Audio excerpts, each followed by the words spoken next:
Big win today as the Braves tied the NLDS. Let's get to it.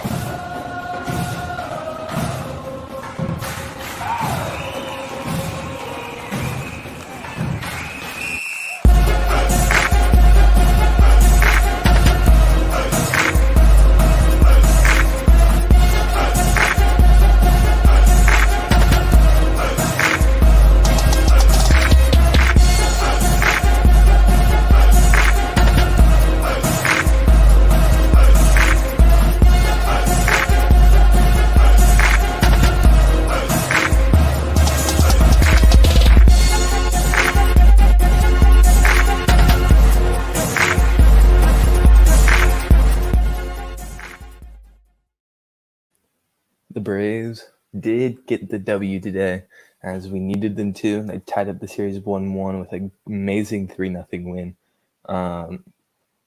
Just a huge game from the leadoff hitters. The first three hitters in the lineup really came through. We needed them to. They started the scoring in the top of the third. Yes, sir. Dubs only. Dubs only. We're not losing another game this postseason. We're hyped. We're not losing another game. Top of the third, the top of the lineup really comes through after Fried strikes out. You have the Soler double down the line, which, with the way the Brewers have been playing the lines, it feels like they've been playing the lines so. Yeah, the Gators won too. The Brewers have been playing the lines so tightly this series. I was like, for sure, it's another ground out, because there's been so many different times where I thought, that's going to be a double down the line, but no. And then, yeah, Maxi Poo and Thickens. Yeah, Austin Riley got that cake on him, to say the least. He was probably out on that play, and it wouldn't have been so close had he not been so voluptuous on the rear end. And then Freeman with the big single that scored Soler. I'm actually surprised they sent Soler. Feels like Soler's been thrown out a lot this season, so it worked out though, obviously. And then the Albies double scored Freeman. Probably doesn't score Freeman if Colton Wong plays it slightly faster. And then obviously it was so close to a home run. I always thought that if the ball hit the hit like the yellow area, I thought it was always a home run, but I guess not. That game took 5 years off my life. Yeah, especially those last few innings. Very stressful and unnecessary. But what can you expect? Will Smith's pitching. You're going to get years taken off your life when that happens, especially in a big game. And then Wong sold. Yeah. And then Max Fried. You can't say enough about Max Fried. You've needed him to go out there and have a big game, outpitch Woodruff, and he did that. He did exactly that. Ozzy, people compare Ozzy to Wong. Yeah, Ozzy's so much better than Wong. I don't know why that comparison happens. Even though he did make that good play off of it should be Freeman single, but they're in the shift, and so he got a nice little catch there. But Albies makes that play too, so it's not like that big of a deal. It hit exactly. It hit the front of the yellow, not the top, and so it was a double. Really thought that was going to be a home run, but it didn't matter because Riley picks up that run later with his just moonshot. I know that means but Max Fried. Oh, you're talking about Riley. I thought you were talking about Fried for a second, because Fried low-key got some too. And then Riley hits a dong shot in the sixth, 428 to like dead center, and maybe it's the camera angles at TBS, but I have a hard time telling like where the ball is going off the bat. Like I can tell where it's going, but like how far it's going, I have no idea of where it's going. Like there's times where it'll be bloop singles, and I think it's gone because how fast it seems to come off the bat. Maybe it's just me, but I'm struggling to pick up the balls coming off the bat in TBS. And then Fried pitches through the sixth. Can't say enough about Fried. I think it was 3 hits today, 9 strikeouts or something like that, and just phenomenal job by him coming out pitching when you needed him to. Not Fried, skin and bones. So, yeah, he might be, but did you see that picture of him boarding the team plane though? Ooh, man is, I'm not gay, but Max Fried is something. TBS is good, but they could improve something for sure. No one's perfect. Like the FS1 broadcasts don't have the strike zone on them, which is so weird. And they don't show velocity unless it's like a replay. So that's kind of weird. But Jock Peterson comes in, gets another pitch hit. Don't know why he didn't start today facing a righty. Rosario's been struggling. Duvall's been struggling. I understand you have Duvall out there for more fielding, but don't know why he didn't start over Rosario, who's been struggling at the plate and really has not been contributing too much, outside of a couple nice like rundowns and stuff in the outfield. And Soler, I thought Soler absolutely launched one in the 7th. Oh no, that's not good. Hold on, I'm gonna take a sip of water real quick. Angel Hernandez behind the plate is not good ever. But I thought Soler launched that ball in the 7th. Man's had so many warning track shots this series, it's actually crazy. It feels like 2015 he can sing. Yeah, exactly. Jace Peterson was a super throwback. When I heard his name called or whatever coming up, I was like, wow, I remember him. Like he had a pretty decent run in Atlanta, but obviously. So I see Freddie didn't make it back there. I'm confused by that. I'm sorry. And then in the 7th, you get some action as Kane walks and Urias got an infield single off of Luke Jackson. And that, God, I'm dying. That caused some problems, but Matsy came in and struck out the guy. Should have been on 3 pitches, but we'll take the 4. Oh, not yet. I'm just taking my time with that. Maybe finding a replacement. Who knows? He'll be up there though again sometime. In top of the 8th, the Braves get a couple guys on, get Riley and Duvall on. Duvall actually draws a walk, which is wild. Didn't swing at the first pitch. And then Rosario fouled out, unfortunately. And then bottom of the 8th, more action. Peterson draws the walk. Wong gets a broken bat single, which is the worst thing that could ever happen. Broken bat singles is just horrible. However, you get Adams to strike out. Yeah, just was the Aussie placeholder, and then came from the max trade. Those Braves teams, horrible. But I remember watching the game where Jaime Garcia pitched like 7 innings of no-run ball and hit a grand slam against the Dodgers. One of my favorite memories. And so those crappy Braves teams will always hold this little bit of a special place in my heart, kind of like the crappy Hawks teams, but much more enjoyable to be winning.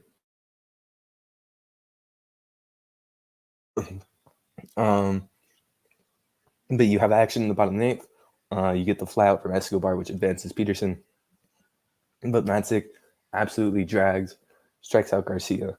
You can't say enough about Tyler Matzik and Luke Jackson, honestly. They have been so good in the bullpen when we really needed guys to step up this year. It's obviously Martin hasn't been what you expected. Green, the late signing, didn't do anywhere what you thought he was going to. Then you have top of the 9th, Jace Peterson, then subs into right field. D'Arnaud struck out. D'Arnaud continuing to struggle. I'm not too worried about it, but who knows? Swanson popped out. Arcia drew a walk.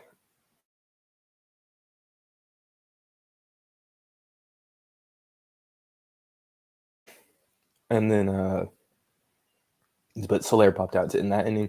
And the bottom of the 9th, Will Smith. Absolutely. I don't know why anyone has any faith in that man anymore. Throws the walk to Yelich. Not a horrible at bat from from Will Smith. Why am I playing on his name? Will Smith by any means. He's definitely he made some pitches and Yelich took a couple tough ones, but still you can't walk the leadoff guy. What's up, Tyrone? Adonis Garcia, Jace Peterson, Jim Johnson, yeah, Shelby Miller, wow, Ender Inciarte, Julio Teheran, Matt Adams. The funniest thing for the Braves will always be when Freddie Freeman played third base for a month because Matt Adams was the hottest player on the planet, and so Freddie Freeman moved to third. Wild times. Yeah, lots of names there that are easy to read. Like, that year, I think it was 17 when we signed Colon, Garcia, and Y.A. Dickey. Wild times. But they were like enjoyably bad. Like it wasn't like a terrible time watching them though. It could have been worse. But man, Tehran, I would love to have Tehran still. I know the idea of Tehran is better than the actual object of Tehran, but having him around always just it reminds me of simpler times.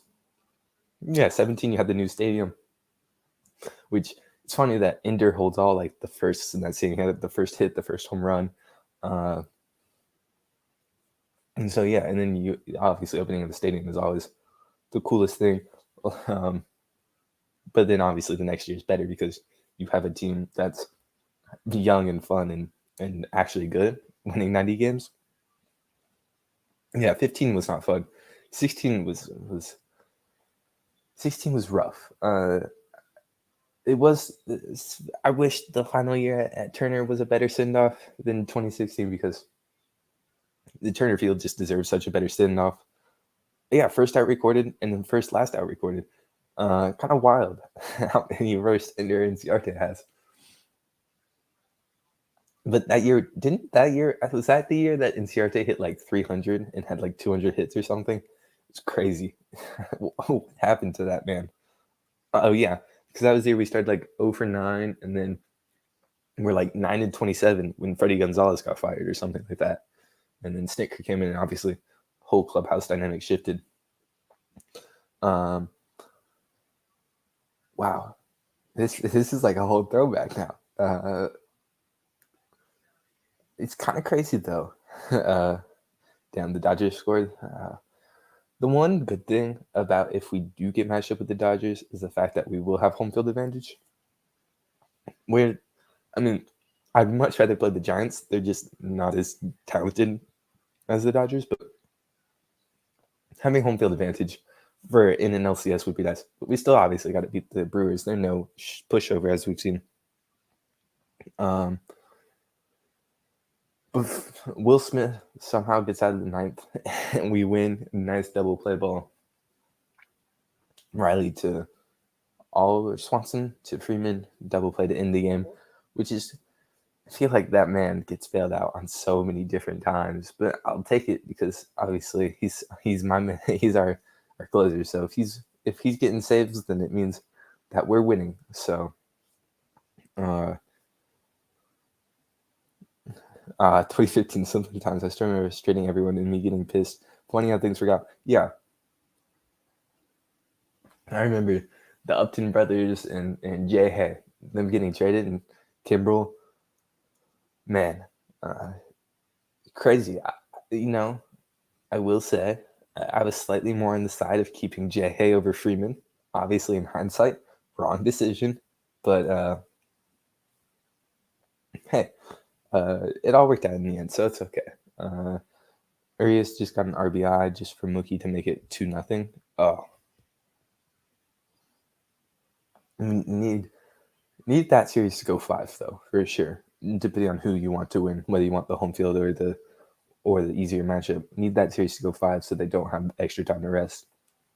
Because I definitely think our series is either going 5 or going 4 potentially. I don't think the Brewers are 1-4. I just don't see a way they sweep us at home. But the series is playing out exactly how I thought it would.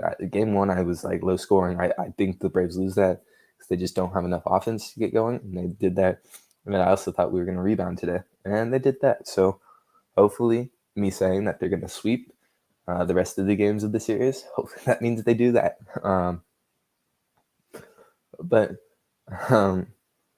yeah, 2015 was definitely simpler times, which not great times though. That's the thing. Like now it's considerably more stressful, and but we're good. And so I'd rather be stressed out every other night and be good and in the playoffs. Yeah, great job by Max tonight. I spoke a little bit on it earlier, but I always can bring it up again. That's how well Max pitches. When he's on, he's so hard to hit. You have the curveball that has whatever the second highest RPM in the league or something like that. You have the fastball that can hit like 95, 96. And then you obviously mix in slightly more off-speed pitches. And he's just unhittable. And I love watching him on the mound, the way he carries himself. He never looks scared of the moment. He's always so confident. He's got such a locked-in face on him all the time, which you obviously want. Like Morton doesn't show emotions, and you always want those from your ace. Like you're okay with not your bullpen showing like poor emotions, like Luke Jackson in 2019 or Jacob Webb earlier in the season, but like AJ Minter in the NLCS, like you're good with that emotion where he's getting hyped up and excited because you want that from your bullpen guys. And then, but like, you can't say enough about him. And it's awesome, and I can't wait till Soroka gets back out there, and you only have Fried, Anderson, Soroka for the next decade, hopefully, which will be our more homegrown version of Glavine, Swilton, and Maddox. Give Max Fried max contract. It's a good one. If take at this point, open up your pocketbooks. Pay pay however much Fried wants to be paid, and let him stay. Extend Riley, like extend all these guys before they reach the year of arbitration. Because I believe it's Dansby's year of arbitration, right, Atlanta kid? I think you know that. But like, make sure you have those guys in a way where they're not hitting to free agency in a few weeks, like Freddie is. Because the sooner you get those locked down, the sooner the guys recognize that the team wants you to stay here, and they'll be willing, hopefully, to take less money because they realize how much the team wants them to stay. And obviously, it doesn't work out like that. Chipper Jones always took less money because he wanted to stay in Atlanta. And then obviously, like Tom Brady and some of the all-time great quarterbacks take less money because they can now pay other players more money. But hey, you got to extend your guys when you can. And I would love to get Fried locked down for the next decade if we can. However, I just don't feel like the pitchers get as long as contracts. So like even like a 4-year deal added on to the end of whenever his contract run out. Let me actually check that. When does his contract give up? I don't think he exceeded. Oh, he signed through this year. Oh, wow. So we do need to extend him. That's probably pretty important. He's arbitration eligible. So, yeah, let us sign him. Let's get an extension. Well, to be fair, later in the offseason, the lower amount of money they take. True. We saw like Green and Martin obviously take significantly less money than they were asking for originally at the start of the offseason. And good thing we can bring everyone back. Such deals on Ozzy. Yeah, you have Ozzy under wraps for whatever it was, 5 years, 33, and then you have Acuna for 108, which is crazy cheap for those guys because Acuna is making whatever 20 mil less a year than. Oh yeah, we can bump that up if he wants, for sure. But Acuna's making right now like 20 mil less a year than Tatis is, and he's a considerably better player than Tatis in my eyes, at least. Obviously, I know not everyone agrees with that, but in my eyes, Acuna just does so many things better than Tatis. So if he like gets to that situation where he's like, I want a contract or a bigger contract, or like boost my contract, I don't know whatever the official terms is, but give me that bigger contract, and 100 was kind of rough. Looking at Mookie and Doran Tatis, yeah, these huge contracts. Machado, throw Machado in there.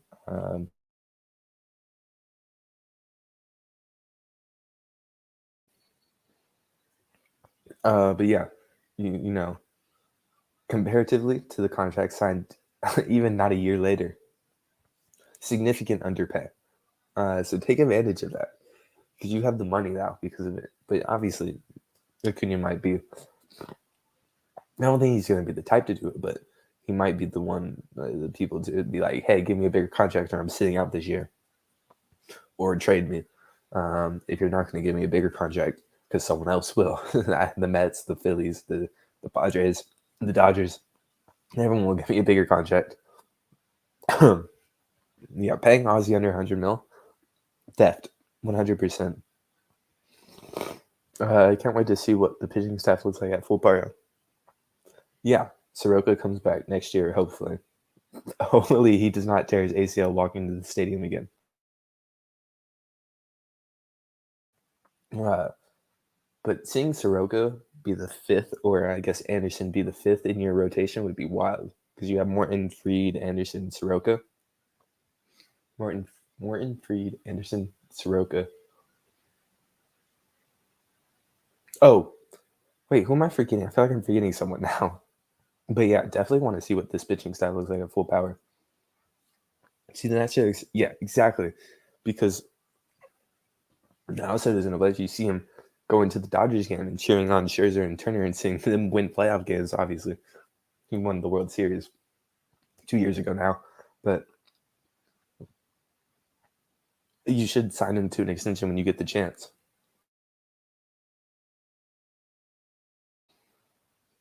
Because the Mets are going to rebuild mode now. Yeah, or the Nats. I misread that. The Nats are going to rebuild mode. Marlins surpassed. Then yeah, the Marlins are definitely better than them. And that young pitching staff looks great. And the Mets and Phillies are going to keep trying. Yeah, the Mets and Phillies will either. I don't. Maybe Cohen will get sick of paying $200 million a year for poor baseball. The Phillies owners is dummy rich though, so I doubt that happens. If Soto goes to LA, there's a serious problem in the MLB because the fact that they can pay all those guys, they've still got the 20 mil a year or 40 mil a year, whatever it is, for Bauer on their books. So the MLB just needs to do something with their cap situations. I'm tired of seeing that team be completely stacked with star power because they can pay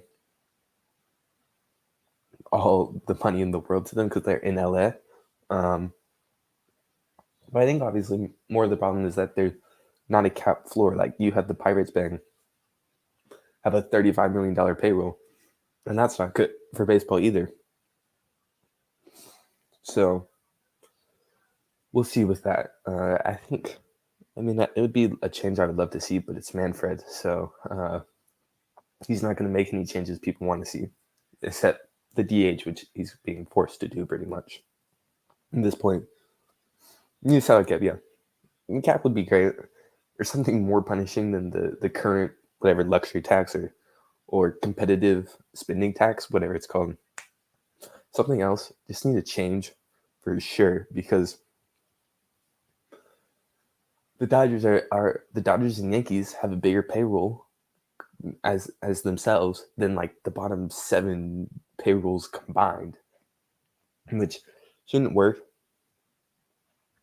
And there's no way competitive balance to that, but who knows? I would say though, the one thing is that you can get these guys like 10-year, $300 million contracts because of it. And I think that's great for athletes personally because um, obviously there's so much risk in playing in a major league sport, and when you sign those whatever 4-year deals and not fully guaranteed, are baseball contracts fully guaranteed? I don't know, but you sign those big contracts, and then but you only sign it for 3 years, and you get injured and you miss 2 years, you barely make any money, or not barely make any money. You make considerably less. So it's nice to see guys get 10 for 300. As like an athlete myself, I enjoy seeing people get that because it's like, hey, you really, you're clearly the best of the best. Um, but yeah, uh, the Braves don't play tomorrow, which sucks because now that you're into the swing of things with the playoffs, you really kind of just want to play every day. And that was part of the thing I liked about last year. Part of the thing I hated, especially when it got to the NLCS. No off days in between the games because it really hurt the Braves because Fried could only make 2 starts. And last year in the NLCS, yeah, Alabama's losing. I saw that. Last I saw that it was like 17-10 or something. Might be different now though. Actually, I'll check that real quick. Oh, it's 24-10 and a half. God, yikes! Alabama is not that good this year. Um, but back to what I was saying, that one of the good things about the bubble, the whole thing last year is there's no off days because you got to play every day, and there's the continued excitement. But obviously, you didn't like it in the LCS because you wasted bullpen arms every single day, pretty much. That couldn't pitch the next day or weren't going to be as good the next day because there were no off days, and like Fried could only make 2 starts because he was so good. Can you say that again? Oh shoot, my bad. Yeah, I was saying like one of the things that was good about the bubble last year was that there were no off days. You could kind of like stay in the rhythm of having a game every day, and it was nice to have a game every day to watch. But at the same time, oh, yeah, I heard you say that Bama was. Bama's not that good this year. Florida ran all over them, and Florida is not good this year either. And Texas A&M is currently running all over them. But it's Saban, so he'll get them figured out. Who knows? But it would be nice. Not obviously, I want someone different to win than Bama or Clemson, but I don't want it to be Georgia. So who knows? Um, but so yeah, so tomorrow's an off day, which is good because Matzik's throwing a lot of pitches, Jackson's throwing a lot of pitches. So off days for those guys are huge. And then you'll have Anderson pitching game 3 against Manny Peralta. I don't know who to give the advantage to. I feel like Peralta's. I don't have his numbers pulled up right now, but I feel like since the All-Star break, he has struggled. Yeah, Saban will figure it out undoubtedly, and Saban always has one of those games. Like it feels like every year, except obviously last year, where his team just loses inexplicably, like almost in 2015 and Texas A&M like whatever that was 2012 with Manziel was inexplicably, but still. Um, Morton or not Morton, Anderson and Peralta will be a good matchup. I think. Will definitely be interesting to see who has the advantage in there because I personally don't know. I feel like Peralta struggled since All-Star break, but it's the playoffs, which is a different speed than regular season. Um, I think the Braves offense is finally starting to come around. I think it will be good for the Braves offense to bat second. I don't know why, but I feel like it will. I think for some reason, them batting second will let them take more pitches and be more comfortable. Seeing what the Brewers offense did first and then batting, who knows though. Um, but hey, hopefully we can take both at home and we won't have to worry about going to a game 5 because I personally did not want to have to go through the pain of going watching game 5. Well, at least you have a college football. I made the mistake of it. Ooh, yeah, Tech is confuses me this year. I kind of root for Tech. My dad went to Tech, but they're so confusing. It's one week they're good, and then one week they can't tackle to save their lives. Who knows? Because even though I do like Collins, I feel like Collins is the right guy for Tech. He's like huge on expanding the social media influence and recruiting and stuff, which Tech hasn't ever had. So it's a nice change of pace, but right now, it's kind of rough to watch them. Where was I though? Yeah, take both at home, so we don't have to worry about a game 5, please. All I want. When you take out elimination games, horrible. I hate watching them, unless I'm watching someone else's team play them. And then they're the best thing in sports. But yeah, pretty much take both at home, and you're into the NLCS, and hopefully you're going to be watching a game 5 of the Giants Dodgers while you're resting and waiting to see who you're playing. But yeah, I don't know if Tyrone's doing a show later tonight. I don't think he is. I do think he's doing either Colin Tyrone or Falcons postgame next or tomorrow. I don't know what I was about to say. So make sure y'all tune into that. And then I'll be back Monday night. Well, Monday afternoon because the game's at 1. That sucks, but whatever. Yeah, but I'll see y'all Monday afternoon. Hopefully breaking down a Game 3 win and a 2-1 series lead. Let's get it.